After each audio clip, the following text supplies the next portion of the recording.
Okay, Chairman Leggett, we are live. Okay, I'd like to call this meeting to order. Today is Tuesday, September the 13th, 2022. The time is now 1:01 p.m. I call this meeting to order.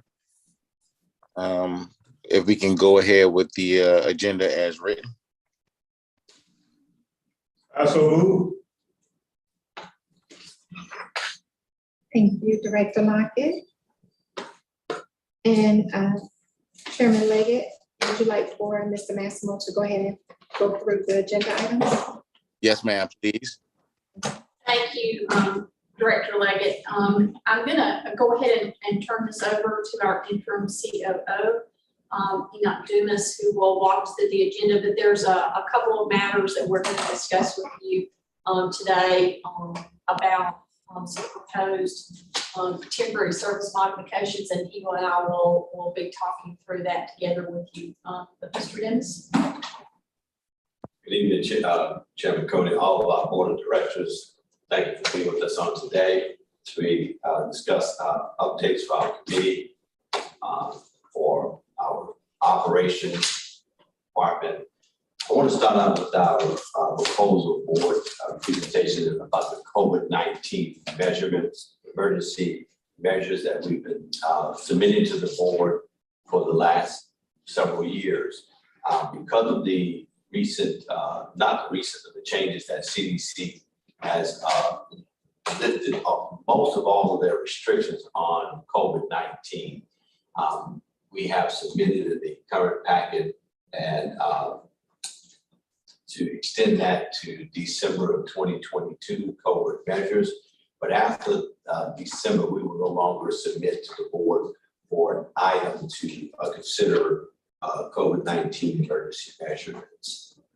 Again, the reason being because the CDC has lifted all of the mandates. We are allowing passengers to board our bus even to standing capacity.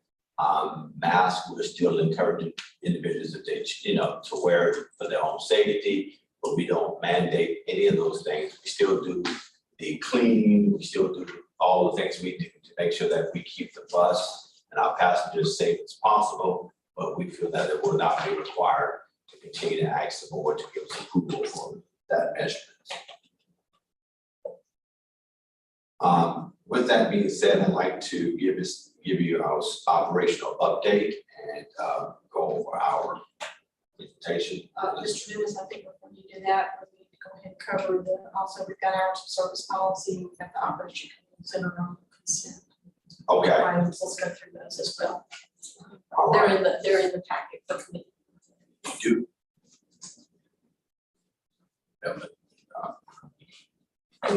Agenda. Yep, so we have in there have that next thing for the service hours of regulation. Okay. So our board action item, again, hours of service regulation policy. Chatham Area Transit has created a policy to implement hours of service restrictions, which are regulated by the Georgia Department of Public Safety. And so we're recommending that the board approve for a new CAT policy regarding hours of service regulation, which is regulated by Georgia Department of Public Safety. And the background issue on that is that the interest of preventing fatigue-related accidents, hours of service regulation place restrictions on when and how long drivers of commercial motor vehicles may be behind the wheel per Georgia Department of Public Safety Motor Carrier Compliance Division and Federal Motor Carrier Safety Administration, Title 49 Code of Federal Regulations, Section 390.5 defines a commercial motor vehicle. Chatham Area Transit is a transit authority that operates commercial motor vehicles which weigh more than 10,000 pounds and 10,001 pounds, and is designed to carry more than 8 passengers where the driver is being compensated. Since CAT operates vehicles defined as a commercial motor vehicle, Chatham Area Transit is required to follow regulations governing hours of service. The hours of service regulated is detailed in Title 49 Code of Federal Regulations, Section 390.5. And again, here we're looking at restricting the number of hours that we're asking our operators to drive, continue driving on in any one given day or for a period of 7 days. So we're looking for considerations on that and changing those hours of service.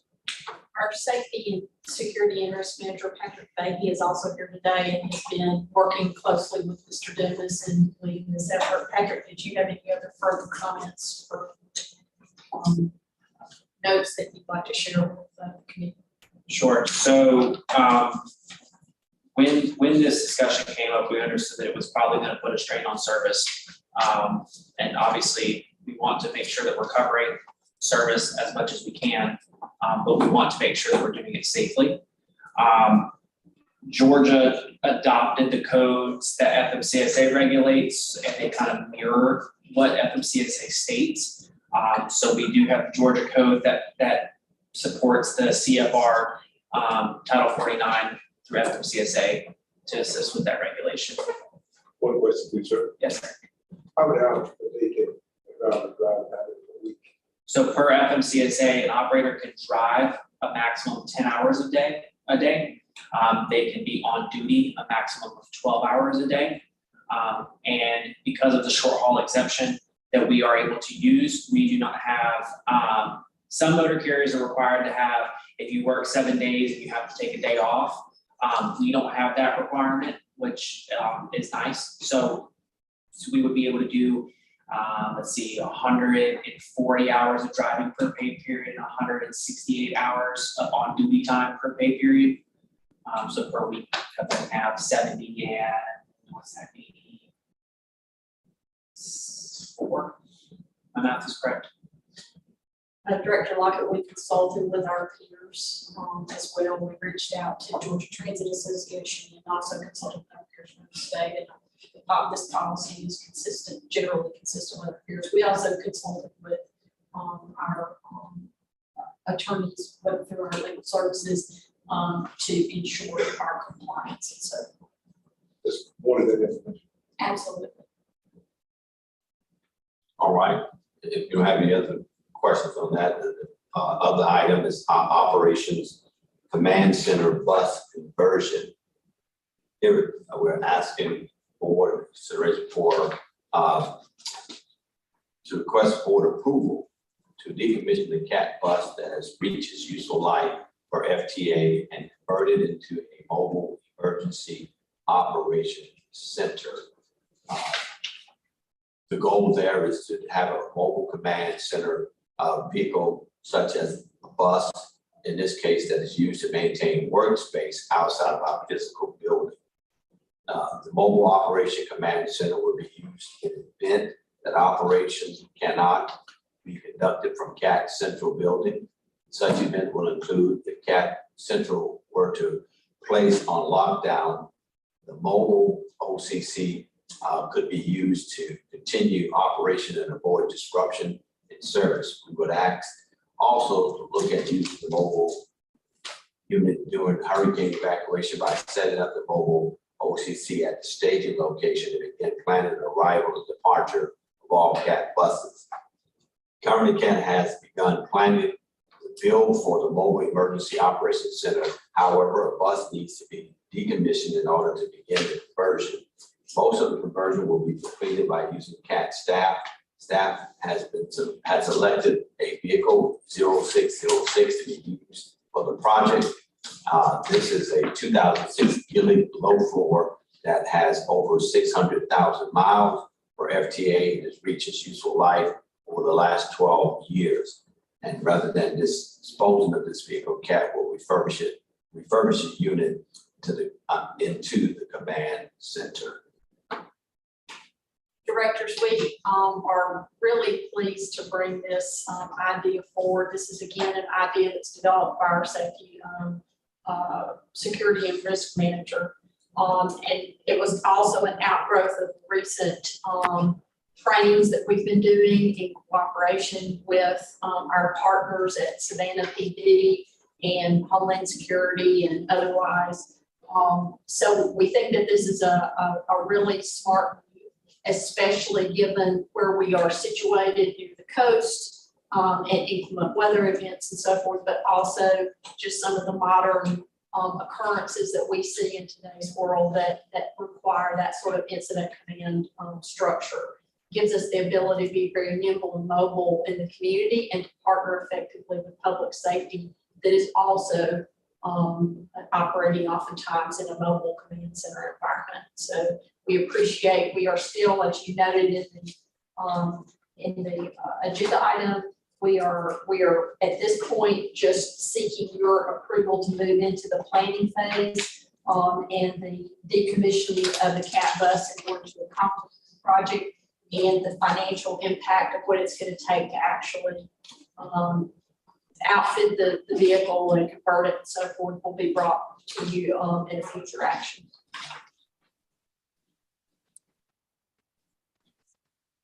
All right, with that being said, we would like to now move into the reports for the committee on our safety, training, fixed route, paratransit, marine, and maintenance operation. I'll go over our presentation, but then we will also like to come back and give some additional information on our fixed route operation. It will be informal, but it will be updated information that we'll give that we feel that the board, you need to be aware of. Next slide. Our safety and security risk management for the month of August, we'd like to report our accidents on fixed routes. We had one on site where we hit a fixed object. Paratransit had one off site where there was a T-bone. The marine had no accidents, no accidents at all. The maintenance had one on site, which was a bagging incident. Our fixed route had 3 off sites, and they varied from sideswipe to hitting the fixed object. Paratransit had one off-site, and that was the sideswipe. We had, again, 0 accidents with marine and 0 accident with maintenance as far as non-preventable. So I take that, some of that I failed to mention. The first were preventable accidents, and then the last 4 that I mentioned were non-preventable accidents. Our action plan, of course, is for operation coaching, both monthly posters and retraining as needed. And our safety awareness campaign was hours of service regulation that we touched base on just a few minutes ago. Our weekly safety blitz is heat safety awareness, and our monthly safety meeting was again hours of service regulation that we focused on. Next slide. Our training update for the month of August, we had 0 drivers training with CDL and passenger endorsement. We had 3 for our paratransit non-CDL requirement. Our training of new hires, again, for fixed route, we had 0, and for our new hire for our new total new training completed in the month of July, we had 2, but for August, we had 0. Our organizational training for the month of August 8th through August 12th, all department trainees, a total of 62 had the assault awareness webinar. And our retraining for safety, we had fixed route operators 4, paratransit 4, return to duty for fixed route, we had 2, for para, we didn't have any, and 0 drug and alcohol for the month of August. Next slide. Our fixed route operation on-time performance compared to July and August were pretty much the same, not much of a change in our on-time performance for fixed route service. And you have listed there that's included your top 5 early departure and your top 5 late departure. If you have any questions on that, I'd like to entertain, but I won't take up the time reading each of those for you at this time. Next slide. Again, our fixed route operation ridership, July and the month of August is pretty much the same, slightly up on August, but not much of a difference. Our fixed route missed trips, here's where it gets interesting. We had in the month of August, we had 391, for July, I'm sorry, we had 391 missed trips, did not run. And in August, you see that almost doubled, 771. And so this is part of what we'll discuss a little later, but these are associated with the shortfall of operators, the shortage of operators, available operators to operate our service. So therefore, these trips actually are not being ran, did not run at all for the month of August. We did do our onboard evaluation, 5 trail checks, 2 operators coaching, and 1 supervisor training during the month of August. Our action plan again is to continue to work on operators to provide an extra trip.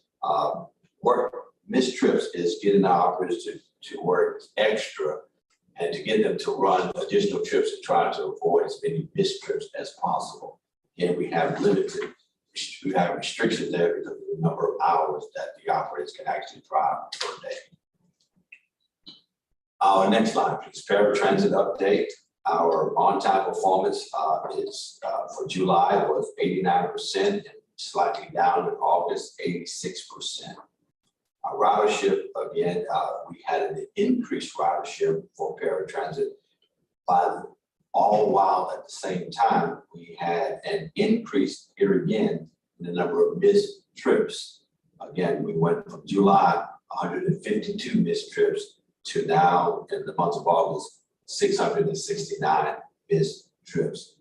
The total, if you see between cancellation, you have a huge jump in cancellation from July of 985 to the month of August, over 2,055.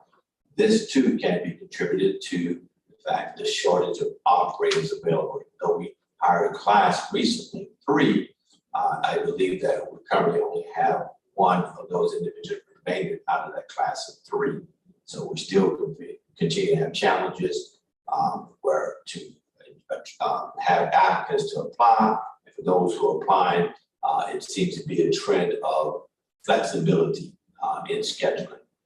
Not flexible enough for their personal desires, and so therefore they elect not to remain at Chattanooga Transit. I'm gonna take a minute to talk about that while we're on this topic, about what we were doing about this. So we are, in a time, and many of our peers are experiencing some similar conditions. Not all as severe as ours, but some aren't as severe as ours. And you have a combination of things that have come together and created this situation. One, we still have the COVID experience is still with us in the sense that COVID really created nearly a sort of a revolution in the workforce. People began to rethink what they do, where they do it, how they do it, what, to Mr. Davis's point, what flexibility looks like, and what their desires are for their careers and so forth. At the same time, even prior to COVID, we're seeing a tremendous growth in the ride-hailing market, Uber and Lyft, things that weren't around, 10 years ago or so, or didn't have the kind of demand and popularity that they do now, are very much a part of daily life. So you've got that kind of an operator, opportunity where you cut yourself on and cut yourself off at will. You drive what you want to drive, and you're able to be entirely flexible around the rest of your life. That's not what you're able to do in a transit system, because we're providing a service. It has to be a reliable service. So you've got some market forces that are both pre-COVID and those then that sort of exacerbated, I think, through COVID. And that then we find ourselves in that recruitment space with great challenge.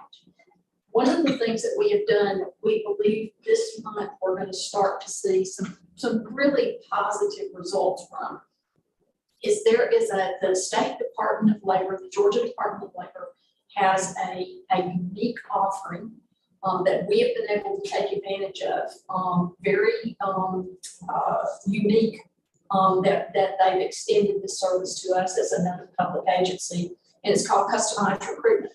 And literally what they've done, and it's been a remarkable service so far, is that we have worked with them. They have all of the recruitment that we're trying to do, we place a special emphasis on bus operators as well as a few other of the key positions that we're really trying to hire now. But they're doing everything from posting our job openings in portals and in areas that we don't have access to and they do, to they're able to host virtual hiring events for us because we found that on-site job fairs are just not the modern way to recruit folks. Those things don't work so well now. They will screen applicants for us. They help us with position descriptions if we so desire. They are doing marketing efforts for both general recruitment and any kind of hiring events. And in exchange for all of that, these services are free to us. But in exchange for all of the things that they're doing in terms of both the recruitment screening, referrals, all that sort of stuff, they are also, what we do is we just agree that for that body of positions, we don't use an outside recruiter. They are our recruiter in effect. But it's really extended the capacity and the capabilities of our human resources group. And I know Ms. Cutter and I both have been very, very pleased. It's an incredibly professional and productive working relationship, but we've just now gotten everything in place through the agreements with them and through giving them all the information they needed from us to recruit and so forth. We just really completed that last month. And so this is the first month that they're really into it. So just last week, we saw 15, just in 1 week. We've never seen 15 applications in 1 week for any recruitment position. We got 15 applications just last week. And we're in the process of screening and going through those now and figuring out where they belong and so forth, so for interviews. But I say all that so that you all know that we are doing some really strong and effective things to try to get that moving. We know that we're offering the same kind of incentives for both recruitment and retention and so forth that many other transit systems are. So we are at least doing what everybody else is doing, even if we're not doing something that's, in some way above and beyond, but we are offering those kinds of things. Our pay is competitive.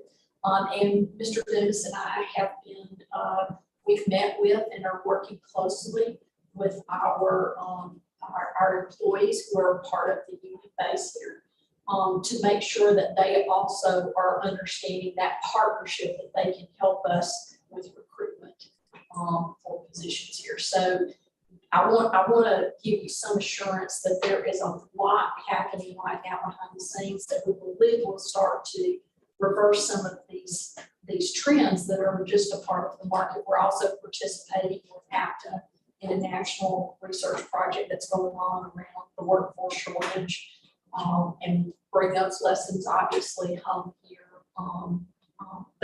But the missed trip issue in particular is one we're going to talk about in a minute, and a service modification that we're going to be, a temporary service modification that we're proposed to help address that and bring service reliability back while we're doing all this very aggressive recruitment and other kinds of things that will help, bring that kind of healthy performance that you are both expect to see, should see of us into the numbers in these future reports. Mr. Dees. All right, thank you. And again, we will revisit that in just a moment. Next slide, please. So continue with our paratransit on our onboard evaluation operating culture. We had 1 supervisor training. We had 2 for the month of August. Our action plan again is to increase scheduling productivity. The route match ticket, we have an open ticket there to align travel times to fixed route trip times. So the goal there is to try to align our paratransit service more with our fixed route. An example, someone that will use our fixed route bus, if they were living in Pooler and they needed to travel to Savannah to get to the hospital on Waters Avenue, they would have to travel 60 minutes pretty much from Pooler to the ITC, and then possibly another 30 minutes from the ITC to get to Memorial Hospital. That's an hour and 30-minute trip, where our paratransit are getting that trip scheduled, and they have a direct path from home to that Memorial Hospital. It may take them a short period of time. It's not lined up with our regular service, so therefore the expectation has to be that you can plan your trip, but it'll actually take longer to get from point A to point B Because if you call it a regular bus service, it would actually take you longer to travel. So we're trying to make sure that our paratransit is more in line with our fixed route, as an example. Our CRC supplemental paratransit service, and for the month, we had scheduled 235 trips for August, and we actually had 196. That is up from last month, but they too only have one driver that they're able to give. There was an improvement in what they did before, because that driver was not out sick as often, out from work, should I say. And so we have had an increase, but still far from what we hope to get from CRC. Our Marine, next slide, please. Marine operation update in the month of July compared to August. You see that our ridership is down, but this is according to our Marine Director, Manager of Marine Ferry Service. This is typical for this time of year, because school being out, school being back in, you don't have as many riders. And so this is typical this time of year that you'll see a decrease. And but in most cases, we have still been had an increase in total ridership month to month with the ferry service, even in spite of the challenges that we face. Individuals are still using our ferry service, and so we're thankful to John and the staff who keeps those vessels up and running and make themselves available to provide that service. I want to comment, I want to call our attention, particularly though on this slide too. I know directors, you have heard us recently talk to you about some of the challenges that we are facing around the resourcing needed for some of these matters. And you'll notice up there that both the Juliet Gordon Low and Susie King Taylor are noted that they are currently in some state of repair. That affects our system reliability, which is the core issue that we've been talking about, is even while we're moving through the tremendous need we have for the ongoing grant opportunities that we've already accomplished, that we've already successfully recruited, that these kinds of, when these repairs, because they're just older vessels, as Mr. Dibbs indicated, nearing the end of their useful life, and with the maintenance records, or the record of maintenance on those having been one that's perhaps been a little challenging in terms of the routine nature and so forth of it. Those kind of repairs on something older like that are just more costly. And so that again underscores the importance of why bringing in those new vessels and getting these ladies to their well-deserved retirement, so that our new ferries and the Mary Musgrove can really take over and move us into the future with 5 very reliable vessels at that point that will be able to serve the ferry system, which is so popular, both with our residents and businesses in the area, and also with, obviously, with the folks who come to visit us here in Savannah. Thank you. We'll move on to our next slide. Maintenance update. We have fixed route. We have means distance between vehicle failure over 14,372, which is above our goal of 12,000. And our paratransit continue to be high, over 68,564 between means of failure, vehicle failure. Roll calls, we had 11 for fixed route, and we had 10 for our 10 vehicles out of service for fixed route, and then we had 6 vehicles out of service for paratransit. Our compliance certification is up to place 100%, and then we also have replacement engine for vehicle 1817 for the paratransit. Also, our training had to do with Apollo camera training, three staff members, and our ATT control center training. We had 2 training in that particular department. With that being said, I'd like to move into just an update, which is not part of, you don't have in your packet, but I want to go into what we were discussing earlier about the challenges that we're facing with the operators shortage. And as a result of that, even in our current system that we've been doing from March to July has been a challenge, meaning that we had not as many operators as we had to service that we were trying to give to our customers and those our riders. But we have been struggling with that, and employees have left more during that time, and yet the service still continues to fail. So what we'd like to look at is, it's the board making you aware that we need to do an adjustment in our service. And the goal there would be the number of operators, available operators that we have working, to try to create a service level that can be handled by the number of employees that we currently have. And so is that going to impact the customer? Is it going to cause some type of perhaps concern about the reliability, how quick, the frequency on these buses service? It probably will, but we will give you the best possible solution that we can come up with. So with that means, Mr. Davis, let me take just a minute. I wanna frame it also, really clearly. I think, Mr. Davis is gonna really give you a lot of the detail, and of course, is our COO, really responsible for that day-to-day operations. But what we're talking about is, as Mr. Davis just described, is something where we know that you expect and the community expects, and we want to provide the best possible service. And in providing the best possible service, we obviously have to match that to the resources that's available, manpower and otherwise.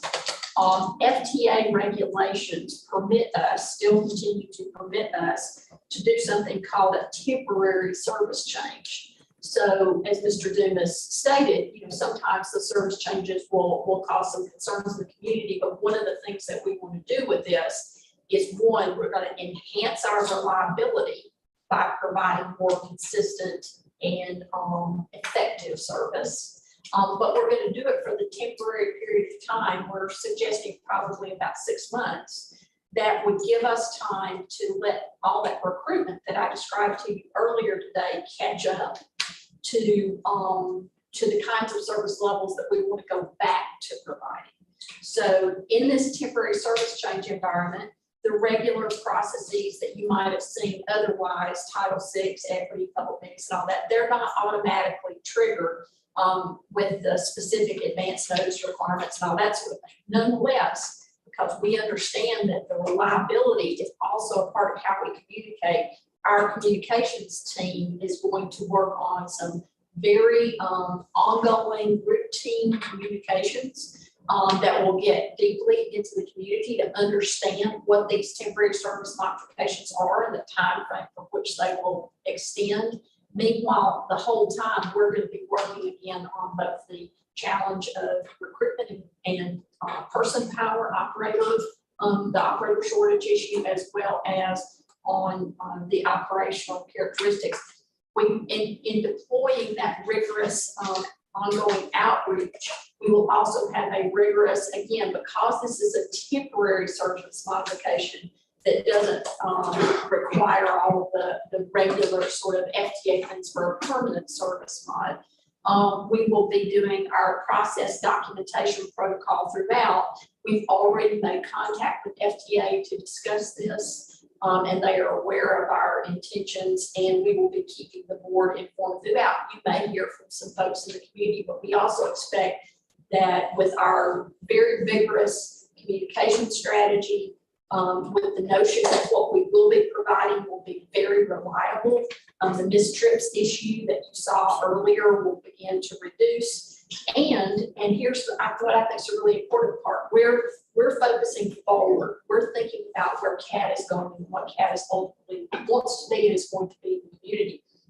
So while we are using this strategy to address a short-term immediate matter, we are also looking at how the comprehensive operational analysis and the master transit plan will be leveraged into this temporary service modification will be leveraged into those efforts so that the system adjustments enable us to grow our system into the future. It's a short-term, if you will, application of just good management in order to achieve the longer-term goals that are important to us. And again, it will result in some changes. We don't have all those changes defined yet because Mr. Dumas and our team, both our system development planning team, our operations team, and the consultant team that is with us now working on the comprehensive operational analysis, who are just expert in this area. Those folks have got their sleeves rolled up and they are hard at work on developing what are the range of alternatives to accomplish this temporary service modification, achieve the performance objectives that we're going to try to achieve with it, and move us into, again, restoring service in the future and getting us back on track to the future that we all are aimed for. So I just wanted to be sure that we sort of put that framework around this and understand. We apparently have done some temporary service modifications here at Chatham Area Transit in the past, and they were done as a part of, I think, around the COVID timeframe and so forth, when you were seeing, real decreases in ridership and operation shortages and all those kinds of things. Even then, we have done this before, but this is a little bit different application of that. And one, like I said, we're going to be very mindful of documentation, of coordination with the community, with you and with FTA, and making sure that we use this as the time to do exactly what we say we're going to do, which is let's get our service reliable. Let's match ourselves to the workforce that we have available to deliver in an effective and efficient way, a safe way. And then let's move on beyond to the future with the growth that we all want to see based upon all of these other activities that we're undertaking. Okay. And with that, thank you, Ms. DeMassimo. She's covered almost all of what I need to say, except for a couple other things I just want to make you aware of. So thank you very much. The time frame we're looking at is perhaps November, end of October, early part of November, to do this particular service adjustment.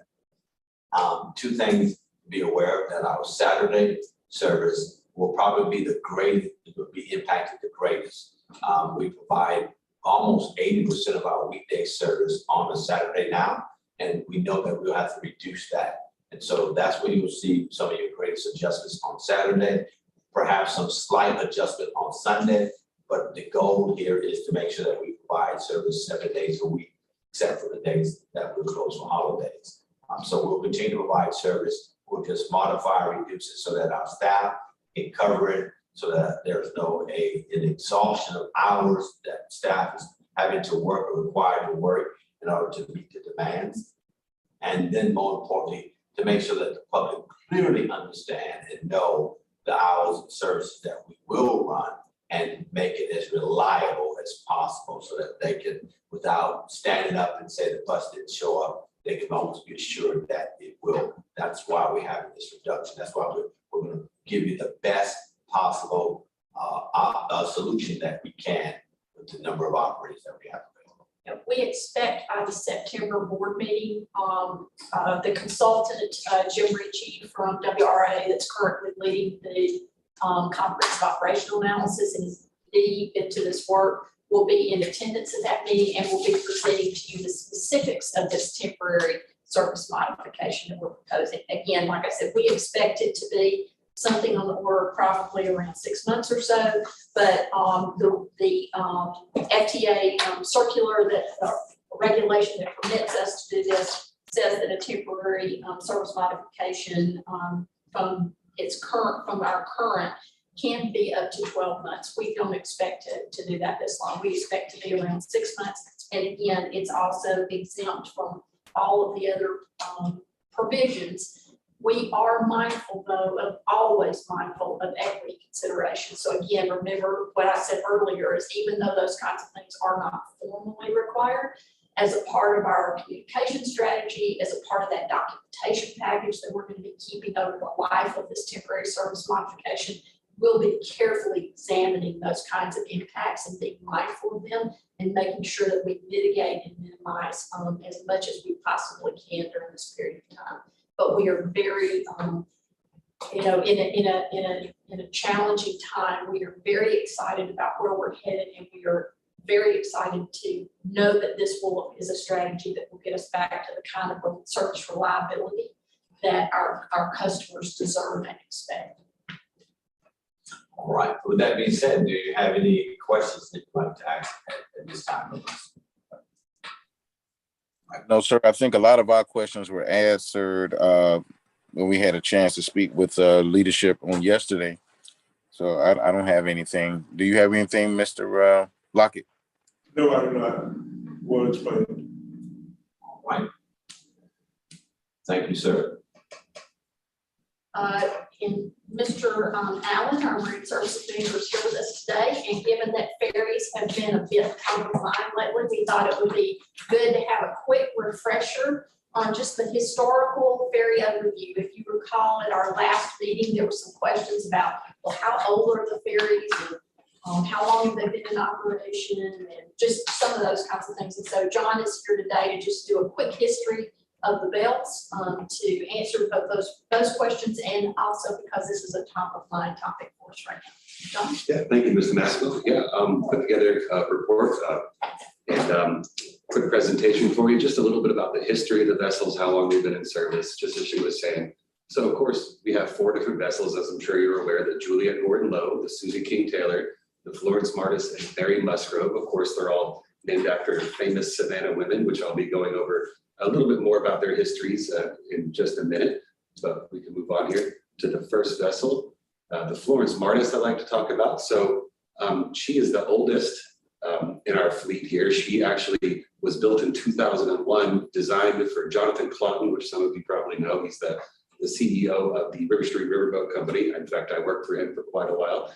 But he had originally had the contract to do the ferry service after the convention center in the Westland were built in the mid to late 90s. And so interestingly enough, the very first day of operation of the Florence Martis was September 11th, 2001. Interesting stories to hear from the crew that day as they were getting ready for their first new exciting day for this brand new ferry service. And of course, tragedy struck. And she is, in my opinion, and a lot of other people's opinion, she's the most maneuverable vessel we have. She's very lightweight and quick for a vessel of her size. She is, and because she's made out of aluminum and she has what we call jet drive, she's a jet-driven catamaran vessel. She's really an ideal platform for a ferry service. And as I'll get to here in just a little while, compared to our other vessels, which are steel hull, they're what's called mono hull, of course, just a single hull. So there's a lot more of the vessel in the water. In other words, it creates a lot more drag, meaning you need a lot more power. You need a lot more robust systems on vessels like that. And so that's just a little bit about the history of design. By the way, at any point, if you guys have any questions, if I'm losing you with any of the technical jargon that I may have, please interrupt me and ask me. But we can move on to the next one.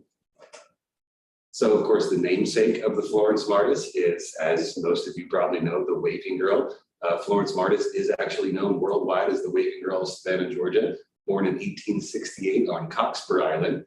For 44 years, she actually greeted every single vessel that came into the port of Savannah. As you can imagine, over that time, all these lonely sailors who've been out to sea for months at a time, every time they came to Savannah, well, there was this young lady waving at him with a white handkerchief by day and a white lantern at night from Cockspur Island. She actually lived out on Cockspur Island with her older brother, who was a lighthouse keeper for many years. Very interesting story. I love her story. In fact, when I was on the river boats for a long time, I was also, not only was the captain, but I was also a tour guide. So I go into much more detail about her story, and it's very fun relating that story to all the people that come to Savannah. But she eventually ended up dying in 1943, and she's always going to be known as the Waving Girl of Savannah. In fact, in case you don't know, there's a much more full report on all these women that is included in the packet. And she actually had a Liberty ship named after her. Some of you may not even know about the history of the Liberty ships here in Savannah. 77 of them were built for the war effort in World War II. I could sit here for hours and talk about that. I love the history of this city and of all the namesakes of our vessels, but we can move on to the next one. So the Juliet Gordon Lowe and the Susie King Taylor. So we can go to the next one. They're, of course, the next 2 vessels to enter service. They both entered service in 2003. They were built by Pattybuilt Shipyards in Florida. And they were designed with an interesting propulsion system. It's called Z-Drive. I'm not sure how many of you are familiar with what Z-Drives are. Essentially, the propellers on most vessels are driven with a straight shaft from the engine that goes straight out the boat. And there's just 2 propellers on the end. And then, of course, you have rudders behind it, right, which changes direction. Now, on our vessels, there are no rudders. So, in other words, the propeller is on a pod hanging down underneath the boat, and these propellers can move around 360 degrees. So, in theory, this makes these a lot more maneuverable. And I can understand when they were originally building and designing these vessels, they thought, hey, we're a ferry, we're docking constantly, we want to be as maneuverable as possible. And yes, in theory, that is great. But in practice, since most of the vessels in the world are not of this design, that means most of the operators in this world are not familiar with how to drive a vessel of this sort. And honestly, it can take as much as 2 months to train a new operator on these vessels, because it's very hard to wrap your mind around when you're so used to, let's say, a twin screw vessel is what you call it, like I mentioned earlier, the 2 shafts that just go straight off the back. So to go from that to a vessel where both of your propellers are moving at the same time in all different directions, it's very hard to train somebody in that regard. So I just wanted to mention that, just to, why it can be so hard for us sometimes to find captains and train them. Sometimes there have been captains in the past who I've heard who have tried to train on these vessels, they just simply couldn't get it. And no matter how hard they tried, they couldn't get it. It's maybe a comparison as if, let's say, the buses, everybody, all your operators know how to drive a normal bus. But let's say all of a sudden those buses have a hovering capability, and they can hover around the streets. And so you have to push thrust in all different directions on that bus. Maybe you have a joystick in front of you now instead of a steering wheel. It's kind of comparable to that. It's just a whole different ballgame. So that's why it can be very difficult for us sometimes to find operators who can train on these vessels and who are willing to train on these vessels. And I'm sorry I'm taking a long time with that. But these vessels are smaller of our 4 vessels. They can only accommodate 86 passengers. Just a quick note on that. Originally, those vessels could accommodate 100 passengers. But back in 2012, the US Coast Guard came down, and for all passenger vessels in the country, they said, hey, the weight of every American has been increasing. We calculated the weight for each passenger at one point to be 145 pounds. So in 2012, they increased that to 185 pounds, meaning most passenger vessels in the country were required to either have a marine architect come in to certify that, yes, even with this increased weight, your vessel is still fine for service for that number. Or most operators, and obviously what they did here back in 2012 was to just go ahead and reduce the amount of passengers allowed on board in accordance with what the weight requirements were at the time. So that's why it's kind of a weird number, 86 passengers. And that's why our other vessel, the Florence Martis, is 142 passengers instead of the normal 149. But the namesake of Juliet Gordon Lowe, she was born Juliet McGill Kinsey Gordon in Savannah, Georgia in 1860. She married a man named William Mackey Lowe in 1886. And she was inspired to create what we now know as the Girl Scouts in the US after meeting Sir Robert Baden Powell, who was the founder of the Boy Scouts, and his sister, the head of the Girl Guides in England. And she officially started the Girl Scouts in Savannah, Georgia in March of 1912. Juliet Gordon Lowe died in Savannah on February 17th, 1927 at the age of 66. And doing more research into her, I found out she had a very tumultuous life. And if you want to read more about her, of course, there's many links to that. And I have a more full report in the board packet, but we can move on. And of course, the Susie King Taylor, she was also a very fascinating character in Savannah's history. She was born into slavery near Savannah in 1848. And during her early life, she attended 2 secret schools when she was young, despite Georgia's very harsh laws against that at the time. She gained her freedom at the age of 14, which is a really amazing story of itself. If you have time, I really recommend looking into her more. It was actually her uncle who took her basically in a rowboat down the Savannah River past Fort Pulaski to meet up with a Union gunboat who was offshore. And that's where they actually gained their freedom. And from there, she served as the regimental laundress in the 1st Black Regiment in the US Army. And really her claim to fame comes back when she came back to Savannah. Now, it was unusual for a person of her stature at the time to get the education she did when she was young. And of course, she wanted to keep that going. So when she came back to the community into Savannah, she started the first private school for the education of freedmen. Fortunately, that didn't last long because public schools became a thing around that time. And, why are you going to pay to send your kid to a school when you can send them to the public school for free? So that it lasts long. She eventually moved to Boston in 1872, remarried and devoted the rest of her life to the Women's Relief Corps, a national organization for the female Civil War veterans, and ended up dying in 1912. So we're proud to have one of our vessels named after her. And then we have the Mary Musgrove. So she is a whole different animal altogether. She's the last vessel to come into the service from the ferry boats. That was in 2012. So of course, this is her 10-year anniversary with us. And that's why next month we have to take her out for her 5-year hull inspection, which we can get into more if you like later. She does have the same propulsion concept as the Gordon Low and the Susie King Taylor, as I was talking about earlier, how the props move 360 degrees. The one main difference being with this vessel is that on our smaller vessels, the Gordon Low and the Susie King, there is a reverse gear on the propellers. So just on a normal vessel, if you're moving forward with the throttles, you can put the throttles back in neutral and then you can go in reverse. In other words, it reverses the spin of the propellers, right? And you can go in reverse.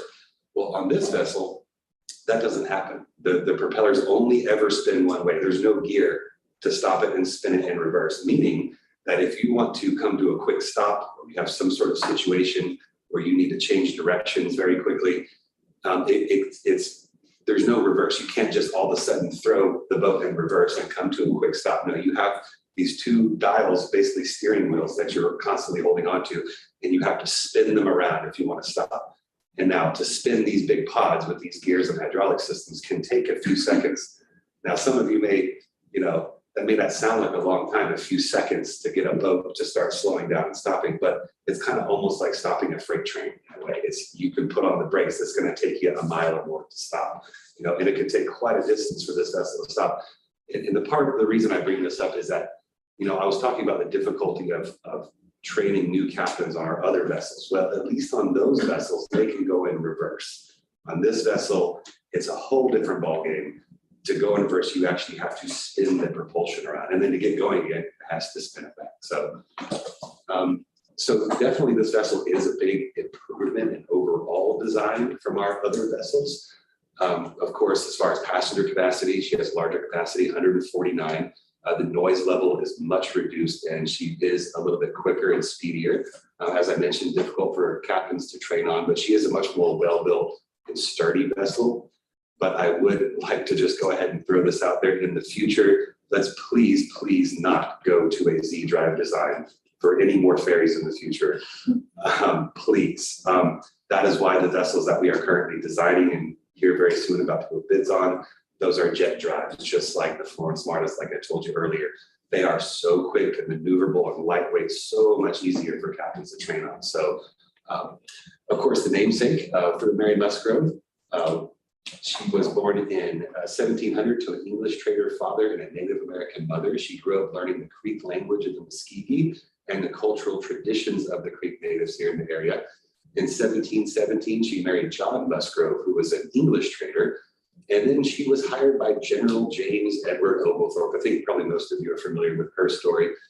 She was his primary translator when he founded this colony here in 1733. So she was absolutely, really, to be honest, if it wasn't for her and for her just simply knowing both languages and being able to communicate between the English and the Creek who were here, there's a very good chance this colony would have never gotten started. Therefore, Georgia would have never gotten started. So we honestly owe a lot to Mary Musgrove, who was very intelligent, very good business sense, very well versed in languages and different cultural traditions. Really, she was the linchpin. She was the key that got this colony off the ground. So we are, of course, very proud to have a vessel named after her. She ended up continuing to serve as a cultural mediator between the English and the natives until her death around the year 1763.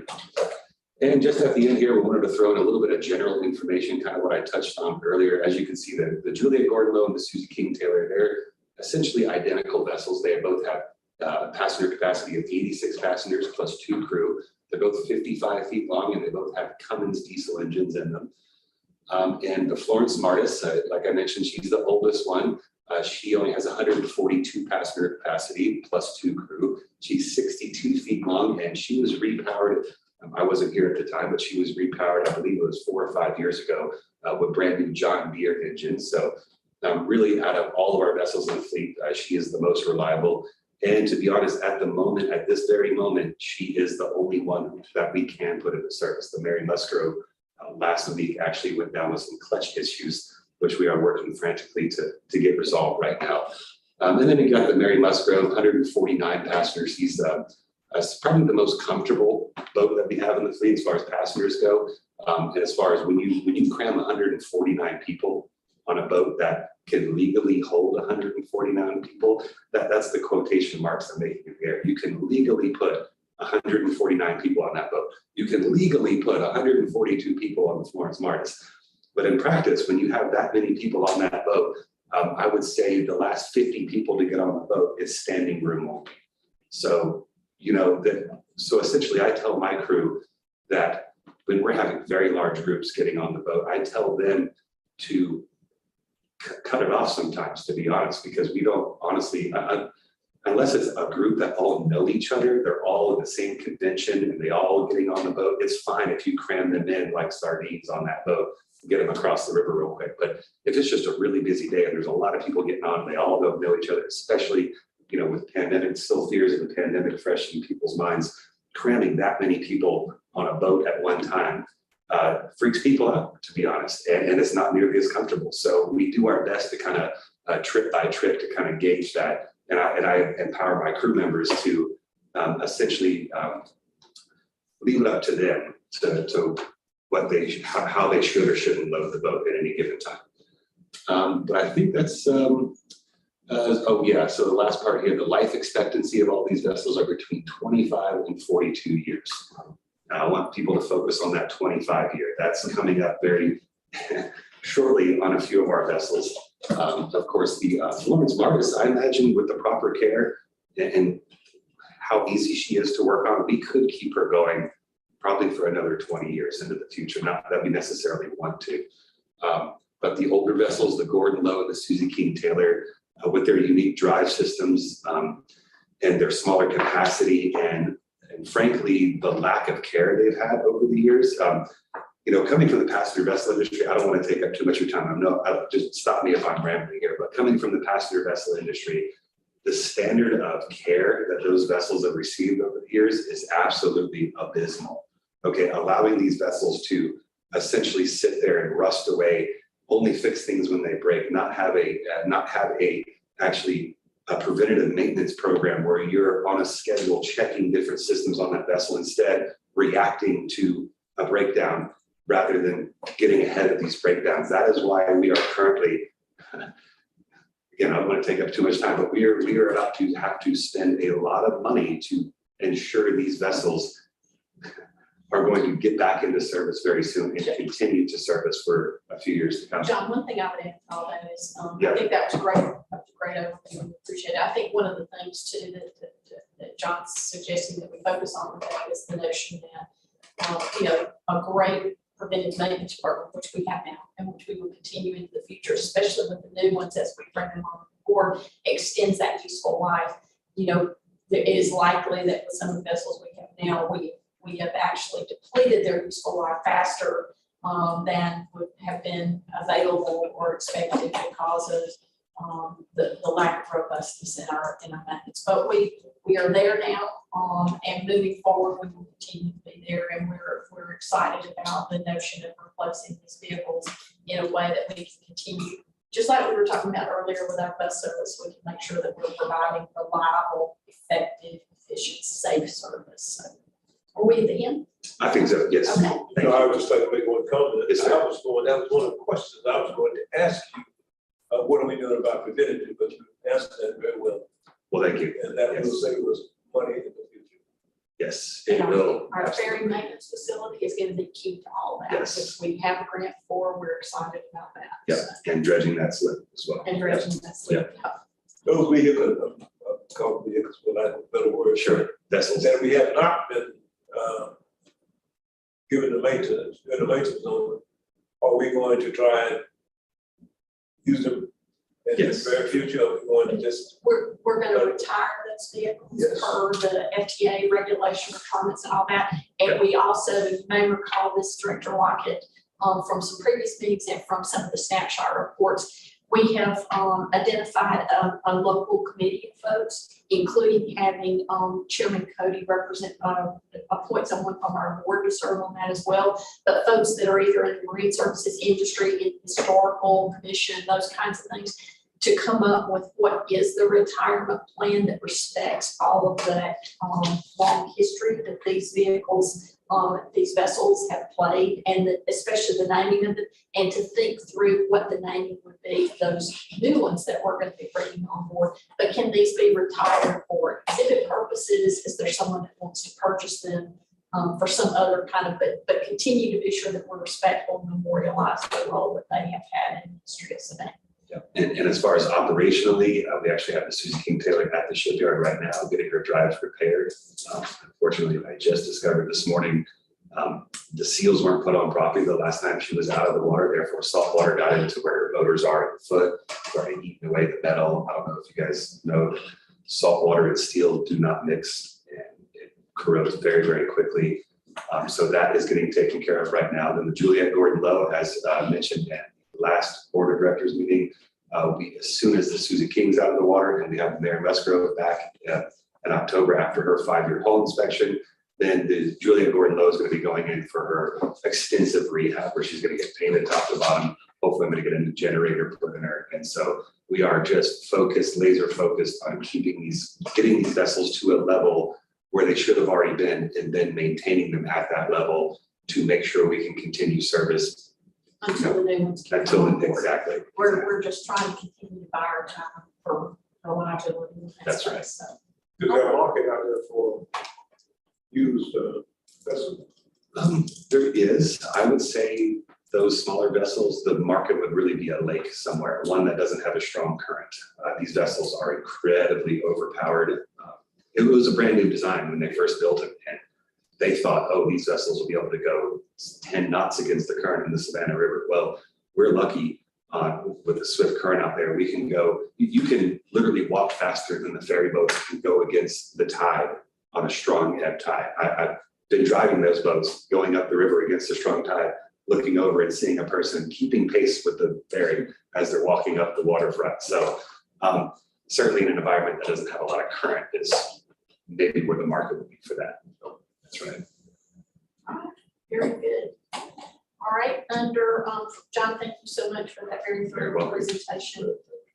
Also, under other proposed business, you will hear in other committees, financial services audit compliance will be discussing a clever device, a change order matter, the RFP issuance for occupational health services, and then we've mentioned already the Mary Musgrove drive system repair ratification. Under planning and infrastructure development, I want to ask if Ms. Adams can bring up, I know that this was in our last board report to you, but I think that this is a moment to celebrate, and it's an important matter to note with regard to how the way that revenue, we've been able to look at revenue enhancement and be strategic and thoughtful in our grant process. Give us just a moment, we will bring that slide up to show it to you. While she's getting that information, Chairman Leggett to Director Lockett, Director Tabitha Odell, it's been a pleasure. And this perhaps is going to be the last committee meeting that I will be hosting. So I want you all to know it's been a pleasure, and I look forward to working with you. They're getting worried about what you're saying. So let's Really? we have a new COO coming on board, as you know. Dr. Tomasi will be here September 29th. But Mr. Dumas is way happier about that than he should be. I don't know. But he's still our assistant COO for fixed route, and we are delighted to have his talents and history and skills and so forth on board. So you were getting all worried there. No worries. Just let me know. I've enjoyed the time. So we wanted to show you the CAT discretionary competitive grants and earmarks that have been accomplished, and we wanted to certainly acknowledge several of the current grants that are in delivery are ones that were accomplished before I arrived, that were due to previous administrations, and you can see those reflected there. Can you go ahead and scroll all the way up? But during the period of time since January, and for grants that we are responsible for, and that this was also reflected in your last report, the paratransit maintenance facility earmark, the ferry earmark, the GDOT transit signal prioritization, which is 100% funding. The, let's see what else we had up there. The Lono FTA grant, which many of you were able to be here and participate in the press conference for that, and then Senator Warnock staff being here for that announcement. And then also for the funding that are under ferry partnerships, both pending from the state as well as from SAMI. Just since January, we've brought in a new $12 million plus. So those are very exciting things. And then we also wanted to be sure that we acknowledged in those other grants that are prior to January and or resulted from the efforts of previous administrations here at Capitol. Make sure we acknowledge that as well. So we are, in terms of being competitive in the planning and system development space, we are doing a great job of that here. You will also note, as was discussed in the last snapshot communication with you, that we're going to take a little bit of a hiatus. We've got a lot here to deliver, and we've got to deliver very well. That's the way that you continue to be this kind of successful, is we've got to make sure that all those previous grants, especially ones that are still sitting there from 2017, we've got to get those delivered well and on time, on budget. And we've got to make sure that all these new grants, we're getting them off to a quick and successful start. But nonetheless, what a great time to be a CAP. We are very excited both on our bus capital as well as the ferry capital, the kinds of accomplishments that we've seen here. So I hope that the board is as excited about this as we are. I'm sure you are. And then lastly, there will be a conversation with you under executive governance about a reduced fare to be offered during our 35th anniversary this year. And with that, Director Leggett, I'll turn it back over to you for any further questions or comments and for adjournment. Just as she just said, if anyone have any further questions, now's the time to ask. Do you have anything, Mr. Lockett? Not at all. Anything from the body? If there's nothing else pressing, I adjourn this meeting, and I pray each and everyone have a good day and the rest of the week. And then can't wait to see you. Thank you, sir. Thank you. Thank you. We'll find your call.